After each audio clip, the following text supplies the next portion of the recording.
이번 시간에는 하이드레이트 블락 패키지에 대해 알아봅니다. 제가 강의를 만들 당시에 사용했던 하이드레이트 블락 패키지에 큰 변화가 있어서 하이드레이트 블락 챕터를 다시 만들기로 했습니다. 그리고 당시 example이 너무 간단했기 때문에 강의를 새로 만들면서 조금 더 복잡한 앱을 만들었습니다. 정의에 의하면 하이드레이트 블락 패키지는 플러터 블락 패키지의 익스텐션 패키지인데 역할은 블락이나 큐빗의 스테이트를 persist하고 리스토어하는 작업을 자동으로 해주는 그런 패키지가 되겠습니다. 왜 이런 작업을 해주는 패키지가 필요한 걸까요? 앱의 스테이트는 기본적으로 volatile합니다. 무슨 말이냐 하면 앱을 리부팅하거나 앱 개발 중에 hard restart를 하면 스테이트가 초기화되어 버립니다. 그런데 때로는 스테이트가 마치 데이터베이스에 저장되어 있는 것처럼 리부팅이나 hard restart 후에도 앱의 스테이트를 유지하는 것이 더 바람직한 경우가 있습니다. 예를 들어 쇼핑카트 같은 경우는 스테이트가 persist하다면 고객 입장에서도 편리뿐만 아니라 스토어 입장에서도 구매 확률을 높일 수 있으니 바람직한 경우라 하겠습니다. 그리고 부가적으로 앱이 더 프로페셔널하게 보이는 면도 있습니다. 스테이트를 유지하려면 스테이트를 저장하기 위한 persistent storage가 필요합니다. 그런데 persistent storage는 어디에 위치하면 좋을까요? 만약 스테이트를 remote storage에 저장한다고 하면 remote storage는 연결이 안 될 경우도 있을 수 있고 네트워크 사정에 따라 시간이 많이 걸릴 수도 있습니다. 그러니까 스테이트를 유지하는 스토리지로서는 좀 바람직하지 않은 측면이 있습니다. 그렇다면 로컬 스토리지, 즉 디바이스의 스토리지를 이용을 해야 합니다. 우리가 알고 있다시피 앱은 별도의 스토리지를 가질 수 있습니다. 그리고 스토리지에 읽고 쓰고 하는 솔루션 중에서는 빠른 솔루션을 쓰는 것이 바람직하겠죠.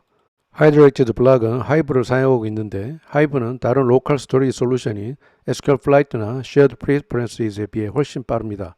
하이드레이티드 블락에 대한 기본적인 내용을 알아봤으니 이제 어떻게 사용하는지에 대해 살펴보겠습니다. 사용하는 방법은 간단한 앱을 만들면서 구체적으로 알아보겠습니다. 블락 하이드레이티드 앱을 만들고 필요한 패키지들인 Equatable, Flutter 블락, Hydrated 블락, 그리고 Path Provider 패키지를 인스톨했습니다. 그리고 Analysis Options.yml 파일에 Rules 섹션 아래 Avoid Print의 코멘트를 제거합니다. 이번에 만들 앱의 동작 모습을 보겠습니다. 화면 한가운데는 카운터를 표시하는 텍스트 위젯이 있고 화면 오른쪽 아래에는 4개의 플로팅 액션 버튼이 있습니다. 첫 번째 플로팅 액션 버튼은 앱의 theme을 토글하고 두 번째 플로팅 액션 버튼은 카운터를 1 증가시키고 세 번째 플로팅 액션 버튼은 카운터를 1 감소시킵니다. 마지막 플로팅 액션 버튼은 스토리지를 클리어시킵니다. 네 번째 플로팅 액션 버튼은 하이드레이티드 블락의 스토리지를 클리어하지 스테이트를 리셋하지는 않습니다. hard restart 하면 스토리지가 클리어된 걸 확인할 수 있습니다. 블락스 폴더 내에 카운터 블락과 theme 블락을 만들었습니다. 이번 챕터에서는 스테이트의 persistence에 초점을 맞춰서 진행할 예정이기 때문에 카운터 블락과 theme 블락의 베이스 코드는 미리 만들었습니다. 먼저 카운터 블락부터 보겠습니다. 카운터 스테이트는 우리가 여러 번 본 카운터 스테이트와 동일합니다. 이니셜 스테이트로 활용될 카운터 스테이트.initial factory constructor를 만들었습니다. 카운터 스테이트.initial factory constructor는 카운터 아규먼트의 값이 0인 카운터 스테이트 인스턴스를 리턴합니다. 다음은 카운터 관련 이벤트입니다. increment 카운터 이벤트는 카운터를 1 증가시키고 decrement 카운터 이벤트는 카운터 값을 1 감소시킵니다. 다음은 카운터 블락을 보시겠습니다. initial state의 값으로는 counter state.initial을 줍니다. increment 카운터 이벤트가 발생하면 state의 copy with 함수를 이용해 counter argument의 값을 1 증가시킨 새로운 state를 만든 후 emit합니다. decrement 카운터 이벤트가 발생하면 state의 copy with 함수를 이용해 counter argument의 값을 1 감소시킨 새로운 state를 만든 후 emit합니다. 이제 theme 블락을 보겠습니다. 먼저 theme state입니다. 우리는 앱의 theme을 light theme과 dark theme 간 토글 시킬 예정입니다. 앱 theme이란 이름을 만들고 멤버로 light와 dark를 주겠습니다. 다음으로 theme state 클래스를 만들고 앱 theme 타입의 final 변수 앱 theme을 만든 후 constructor, props, toString, copy with를 만들었습니다. 그리고 앱 theme의 디폴트 value로는 apptheme.light를 줬습니다. 그리고 theme 블락의 initial state로 활용될 theme state.initial이라는 factory constructor를 만들고 default constructor를 return했습니다. 즉, apptheme argument의 value가 apptheme.light인 theme state instance를 return했습니다. 이제 theme 이벤트를 보겠습니다. 우리는 앱에서 버튼을 누를 때마다 theme을 바꿀 예정이니까 이벤트에 별도 argument는 필요가 없습니다. 그 이벤트를 toggle theme 이벤트라고 하겠습니다. 다음은 theme 블락입니다. theme 블락의 initial state로는 theme state.initial을 줍니다. toggle theme 이벤트가 발생할 때마다 apptheme의 value가 apptheme.light면 apptheme의 value가 apptheme.dark인 새로운 state를 generate한 후 emit합니다. 그렇지 않으면 apptheme의 value가 apptheme.light인 새로운 state를 generate한 후 emit합니다. 다음으로 main.dat를 보겠습니다. main.dat에서는 멀티블락 프로바이더로 머티리얼 앱을 감싸서 위젯 트리에서 카운트 블락 인스턴스와 theme 블락 인스턴스를 사용할 수 있게 했습니다. theme state 값에 따라 앱의 theme을 바꿔야 하기 때문에 머티리얼 앱을 theme 블록과 theme state를 타입으로 가지는 블락 빌더로 감쌌습니다. 이제 theme의 값은 theme state의 앱 theme이 apptheme.light면 themedata.light고 아니면 themedata.dark입니다. theme이 다이나믹하게 변경이 됩니다. 타이틀에는 hydrated 블락을 줬고 디버그 배너는 표시되지 않게 했습니다. My 홈페이지 위젯은 스테인리스 위젯으로 변경했습니다. 스캐폴드의 바디에는 센터 위젯을 주고 차일드로는 폰트 사이즈 64.0으로 카운터 값을 표시하는 텍스트 위젯을 줬습니다. 변화오는 카운터 값은 context.watch extension 메소드를 사용해서 listen하고 있습니다. 플로팅 액션 버튼에는 row 위젯을 어사인하고 main axis alignment에는 main axis alignment.end를 줘서 오른편 아래쪽에 버튼들이 표시되도록 했습니다.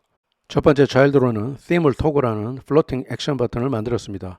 onPress 때 콜백에서는 context.reader를 이용해 theme block instance의 add 메소드를 호출합니다. 이때 아규먼트로는 toggle theme event instance를 줍니다. 두 번째 차일드로는 카운터 값을 증가시키는 플로팅 액션 버튼을 만들었습니다.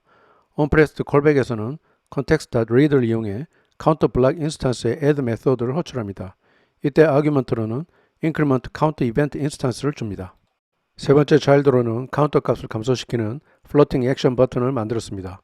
onPressed callback에서는 context.reader를 이용해 counter block instance의 add 메소드를 호출합니다. 이때 argument로는 decrement count event instance를 줍니다. 마지막 차일드로는 local storage를 클리어시킬 floating action 버튼을 만들었습니다. 현재는 onPressed callback은 empty 펑션입니다. 이 상태에서 테스트하기 위해 시뮬레이터를 실행시켰습니다. 맨 왼쪽 버튼을 누르면 앱의 theme이 dark theme과 light theme 사이를 토글합니다. 플러스 버튼을 누르면 카운터 값이 증가하고 마이너스 버튼을 누르면 카운터 값이 감소합니다. 마지막 클리어 버튼은 아직 구현이 되지 않았습니다. 다시 hard 리스타트 시키면 스테이트가 리셋됩니다. 잠깐 hydrated 블락을 사용하는 프로세스에 대해 알아보겠습니다. 우선 hydrated 블락과 path provider 패키지를 설치해야 합니다. 당연하게도 flutter 블락과 equatable 패키지도 설치합니다.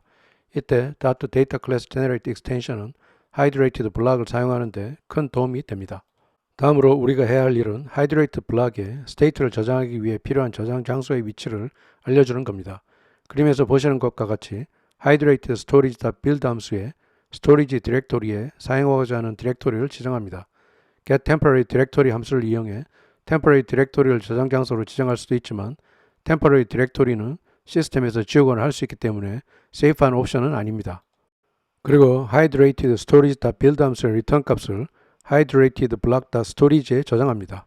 그런데 hydrated block storage.build 함수는 네이티브 코드를 호출하기 때문에 widget flutter binding.ensure initialized 함수를 먼저 호출합니다.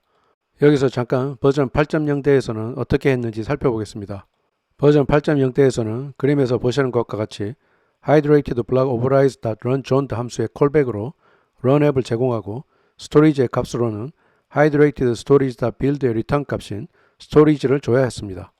hydrated block overrides.run joined 함수는 버전 8.0에서 새로 도입된 함수인데 한 앱 내에서 다른 스토리지를 사용할 수 있게 해달라는 요청사항 때문에 만들어진 함수입니다. 만약 앱의 다른 파트에서 다른 스토리지를 사용하고자 하면 그 파트에서 다시 hydrated block overrides.run joined 함수를 콜해야 합니다. 그런데 hydrated block 패키지 버전이 9.0으로 업그레이드 되면서 hydrated block overrides가 제거되었습니다. 대신에 hydrated block.storage를 사용하는 것으로 변경이 됐습니다. 버전 8.0 이전 방식과 비슷한 방식으로 돌아갔습니다. 다시 이렇게 변경한 이유는 run joined 함수를 호출해 블락별로 설정할 수 있게 한 것이 복잡한 문제를 야기시킬 수 있기 때문입니다. 상세한 내용은 링크를 참조하시기 바랍니다.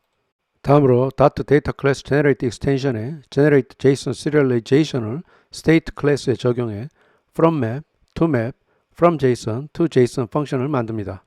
다음으로 큐빗이나 블락을 이미 만들어 놓은 상태면 hydrated mixing을 적용하고 새로 만드는 거면 hydrated 큐빗이나 hydrated 블락을 extend합니다. 이때 from JSON과 to JSON을 override 해야 하는데 from JSON은 저장된 state가 필요할 때 사용하고 to JSON은 새로운 state를 emit 할 때 사용합니다. 이제 준비가 다 됐습니다. 여기서 첫 번째로 우리가 해야 할 일은 Hydrated Block 패키지에게 스테이트를 저장하기 위해 필요한 저장 장소의 위치를 알려주는 겁니다. 그런데 이 작업이 시간이 좀 걸리는 작업입니다. 그래서 메인 함수를 async 함수로 만듭니다. 스테이트를 저장할 장소의 위치를 hydrated storage.build 함수를 이용해서 지정합니다. 그런데 hydrated storage.build 함수는 네이티브 코드를 호출합니다. 그렇기 때문에 widgets flutter binding .ensure initialize라는 함수를 먼저 호출해야 합니다. 만약 앱이 웹 환경에서 실행이 되면 스토리지 디렉토리로 hydrated storage.web storage 디렉토리를 지정하고 그렇지 않을 경우 스토리지 디렉토리로 application document 디렉토리를 사용하겠습니다. get temporary 디렉토리 함수를 사용해서 temporary 디렉토리를 저장 장소로 지정할 수도 있지만 temporary 디렉토리는 시스템에서 지우거나 할 수 있기 때문에 safe한 옵션은 아닙니다. hydrated storage.build 함수의 return 값을 hydrated block.storage에 저장합니다. 이제 hydrated block을 사용할 준비가 됐습니다.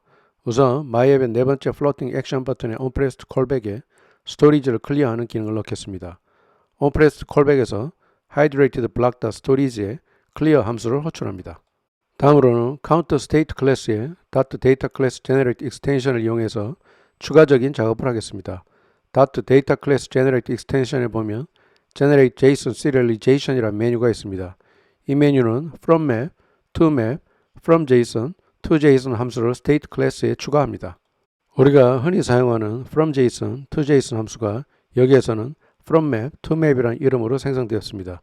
엄밀하게 이야기하면 이 이름이 더 맞긴 하지만 관행적으로 사용하는 이름으로 변경하겠습니다.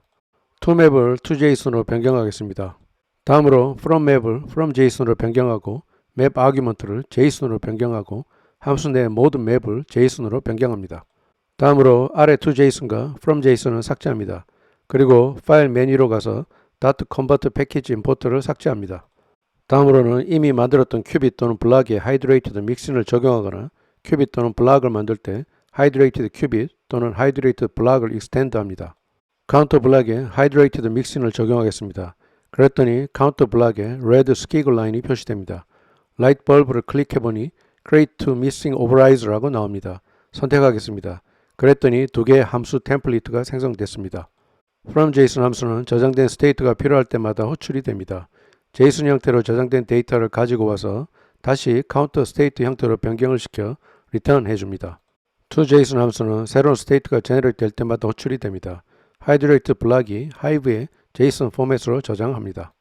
그래서 from JSON 함수에는 counterState.from JSON에서 만들어진 counterState를 return합니다. 아규먼트로 받은 JSON을 출력해 봅니다.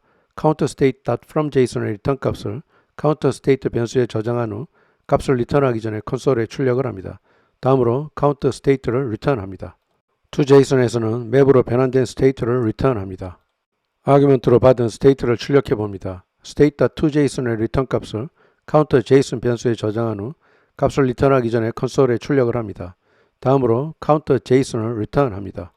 다음으로 themeState에 toJSON, fromJSON을 만들겠습니다. toJSON은 맵 데이터를 return합니다. 그런데 appTheme은 enum입니다.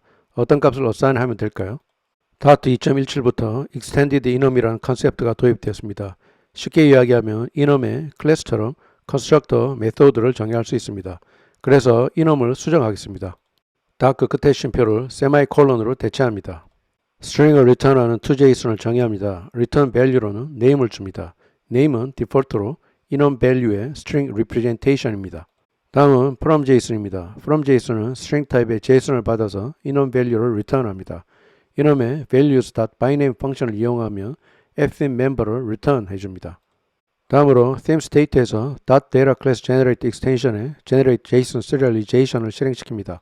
다음으로 toMap, themeState.fromMap 함수를 수정합니다.